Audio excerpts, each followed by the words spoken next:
Leo cinema అనుకున్న స్థాయిలో work out కాకపోవడంతో లోకేష్ కనగరాజ్ అప్కమింగ్ సినిమాల మీద కన్ఫ్యూజన్ క్రియేట్ అయిపోయింది. ముఖ్యంగా రజనీతో లోకేష్ చేయాల్సిన కూలీ సినిమా మీద ఈ డౌట్స్ స్టార్ట్ అయిపోయాయి. తాజాగా ఈ విషయంలో క్లారిటీ ఇచ్చారు కెప్టెన్ లోకేష్. వరుస సూపర్ హిట్స్ తో కోలీవుడ్ లో కొత్త ట్రెండ్ సెట్ చేసిన లోకేష్ కనగరాజ్ లియో విషయంలో మాత్రం కాస్త తడబడ్డారు.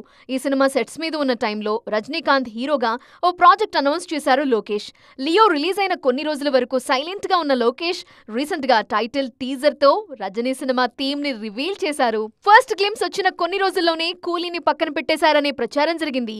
లోకేష్ తో వచ్చిన క్రియేటివ్ డిఫరెన్సెస్ తో కూలీకి రజనీ బ్రేక్ వేశారని, ఆ డేట్స్ ని అట్లీ సల్మాన్ ప్రాజెక్ట్ కి ఇచ్చారు అనే న్యూస్ కోలీవుడ్ లో తెగ వైరల్ అయింది. తాజాగా రూమర్స్ కి చెక్ పెట్టే అప్డేట్ ఇచ్చారు లోకేష్ కనగరాజ్. కూలీ కోసం రెడీ అవుతున్న రజనీతో కలిసి దిగిన సెల్ఫీని సోషల్ మీడియా పేజ్ లో షేర్ చేశారు లోకేష్. కూలీ ఆన్ కార్డ్స్ అనే క్లారిటీ ఇచ్చేశారు. కాలా రజనీ లుక్ ని గుర్తు చేసేలా ఉంది కూలీ గెటప్. ఈ అప్డేట్ తో రజనీని యాక్షన్ మోడ్ లో చూడాలనుకున్న ఫ్యాన్స్ పండగ చేసుకుంటున్నారు.